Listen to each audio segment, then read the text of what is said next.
I think a lot about why I'm doing the things that I'm doing, and I think motivation matters. I think that if you don't know what your vision is, then you are going to end up in places that are probably fine. I mean, what is? I guess the only downside to that might be that you were a little disappointed at the end, that you ended up someplace you didn't think you would end up. But I think that's the story of life. Don't we all end up? Aren't we right now someplace we didn't think we would be? And I would say probably chances are you're fine with it. Who cares where you end up, really? Because when it comes right down to it, it's not the end that matters. It's what's happening along the way. But at any rate, I do think that in this work that I'm doing, I like to have some sort of clarity of where I'm headed so that I can be as effective as I can possibly be. That's my that's my motivation in all of this, is that when my life is done, that I can look back, or somebody can look back, and hopefully say that, Sage Lewis tried to do something, and my personal measurement along the way is, am I being as effective as I can possibly be? Am I being as useful to the world as I can possibly be? That's what my motivation is. I'm always asking myself, am I doing am I doing the most important work for me?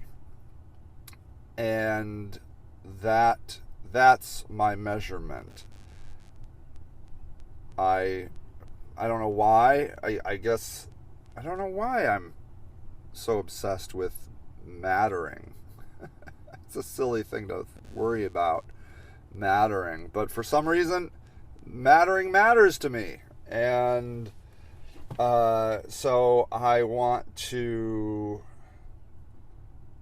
I'm always asking myself if I'm being the most useful I can possibly be. And so, to that end, the thing that I am always thinking about is the thing that I think I'm the best at, and I could be wrong, but I think the thing that I'm best at, and I'm not saying that I'm the best that there is of this, it's just the thing that I can do the best, is tell a story that potentially motivates other people to act. So, storytelling is incredibly powerful. I believe humans our whole lives are based on stories we've been told, and we become the people we are because of the stories we've been told. Either, you need to go to college, and you need to get a good job, and you need to have a family. That's a storyline that you're being told. And so you're trying to live into that story, which is cool. It's just how we're programmed, is stories. And that's what I love probably most about, like, thinking about, like, religious texts, is that they're just stories. And we are so enamored by stories, and influenced by stories. And now I'm like, we just finished this huge epic of the Avengers. You know, I don't know if you were an Avenger fan, but in the last week or so, Endgame came out, and that's really the end of this saga, this long saga of these great, basically, gods. Like, they're either true gods like Thor, or they're like Tony Stark and Iron Man. He's completely human, of course. But then you have, like, I don't need to go into it. Anyways, the whole point of this is the stories. We always show up for the stories. We go home at night and watch Netflix for the stories, and we love the stories. We can't get enough of the stories. And I feel like I can make a semi-decent story. And so I like to do storytelling, and I like creating stories in my life. I like my life to become a story, you see. And so my actions become the story. It's just not just my words, it's what I do and how I act that adds dramatic effect to the overall story. Because hopefully my hope is that people look at what the story I'm creating, and they're like, wow, that isn't just a movie. That's not just people pretending to be, superheroes or people that are trying to do good. There's a guy in real life trying to do good. And that is like, then it becomes, my theory is it becomes this really powerful story that inspires other people to want to do good as well. And I don't know how you measure that. I know that I get to see, just yesterday we had a group of people that are learning how to become yoga teachers. They raised over $1,000 for our charity in yoga classes. $1,000. And they were excited to be here. They all came together, and they were excited they had raised it, and they were excited to learn about the facility and the people. And ultimately, what I believe is that they were already good people, They were already people that wanted to have a positive influence on the world, just by being I don't know if you've ever done yoga. You should hang out with a yoga instructor. They're the chillest, most peaceful person you could possibly imagine. They're amazing. Just hanging out with like a half a dozen yoga instructors is like, you don't even need to do the yoga part. You'll just feel better just hanging out with them. So like, they're already good people, but somehow they heard the story of what we were doing over here, and they decided to raise money for it, and raising money is, I'm not a fan of money, but it's critical because we have this facility that needs to stay running, and, the whole building is like $5,000 a month. And so money is critical to us, especially at these early stages of our organization. So like, they were just like, hey, I'm going to raise money. And then, I was just at Kent State, and this group it was these students, it was Jewish students, Muslim students, and Christian students. They all got together, which is just right there one of the great, like, revolts of society. Jews, Christians, and Muslims all hanging out together doing the same thing. That's so powerful just in itself. And they went and got donations and made like bags of like things that homeless people would need. So, granola bars and toothpaste and shampoo and stuff like that.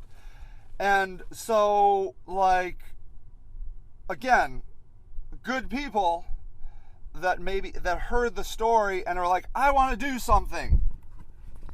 And that is so, I don't know, thrilling or exciting or humbling or amazing. I don't know what word it is, but it's awesome that these people heard a story and turned it into action. And that's what I ultimately want to do. I mean, I've taken this angle of homelessness because it's the area that I'm most interested in.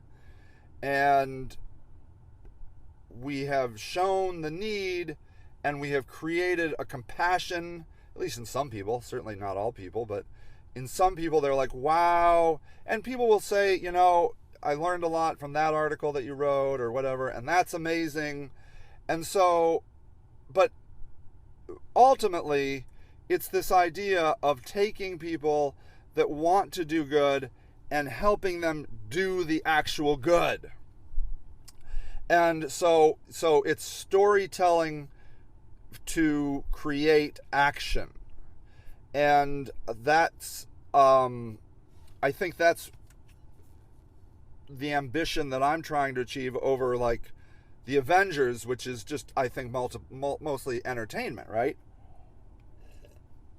And money, you know, they want to make money.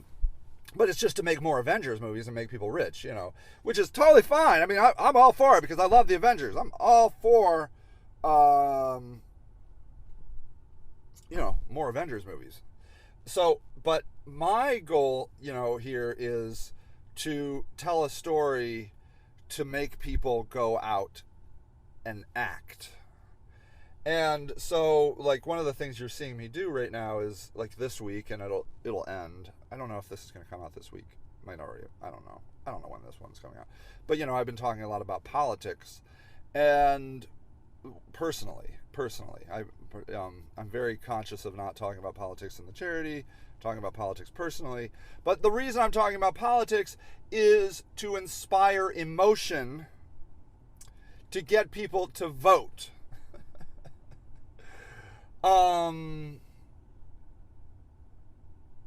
Because, believe it or not, getting people to vote is like an act of God.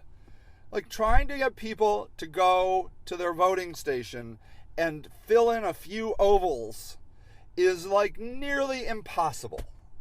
So, you know, we have something like 126,000 registered voters in Akron. And this primary, maybe I will put this out on the primary day to encourage you to go vote. At least in Akron, May 7th, 2019. We have 126,000 voters, and in our last primary election, we had 18,000 people vote for mayor. I'm going to guess this year, I think my guess is 12 to 14,000 people will vote out of 126,000. It's like 12% of voter turnout. And in Akron, we have such a lopsided political system. It's all Democrats, and now Democrats beating up on other Democrats. There's not even really a serious Republican contingent in Akron anymore. That the primary is what really matters, because if you win the primary, there's really no competition in the general election, so this election matters the most. People don't understand that. People think that it doesn't matter, but I'm here to tell you, could you imagine this? 126,000 people come out and vote on the primary. Do you know what would happen? I'll tell you what would happen. They wouldn't have enough ballots. I bet you they've ordered, because you have to order ballots. You have to order ballots. So the Board of Elections is like, how many ballots do you think we need today, Bob? Well, I think about 5 people are going to come out for this. All right, Mary, order 5 ballots. 5 people should be voting in this primary. All right, Bob, I got it. You know, like, I bet they'll order 18,000, maybe 20,000 just for shits and giggles, because 18,000 was how many people they had before. There's no way we're going to hit 18,000. If 126,000 people came out and voted on the primary, it would be chaos, and it would make national news. You know, it's like it would be on all the national news. In some crazy fluke of events, all registered voters in Akron voted in a primary.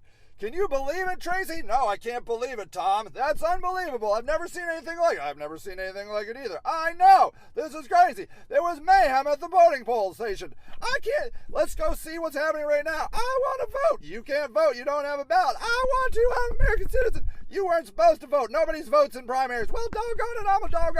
I'm a voter. I want to vote. You know, I mean, it would be amazing. It would make national, if not national, international news if all registered voters voted in a primary. It would be amazing. It would be amazing. But meanwhile, I'm just hoping, like, if we made 18,000 votes, which we're not. There's no way. There's no way, because I haven't done good enough job.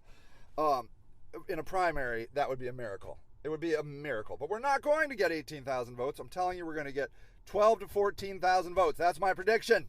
Out of 126,000 voters. Registered voters. People always tell me, are you getting people to register to vote? I'm like, I'm just trying to get the registered voters to vote.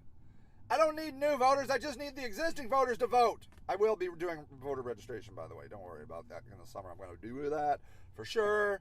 But I'm here to tell you, the people that already could vote, don't vote. So, anyways, that's the real underlying motivation, is to get people to act through storytelling. So, at any rate, if there is an election today in your neighborhood, please do vote. Just do it. I don't really care who you vote for. Honest to God, I don't. The biggest act of rebellion is the voting part itself. Just vote. It is you can change your entire existence through voting. All right? So anyways, there you go. That's why I do what I do. Storytelling to create action. That's going to be the title. I'm going to write that down before I forget it. All right, everybody. You have a super duper day. Bye.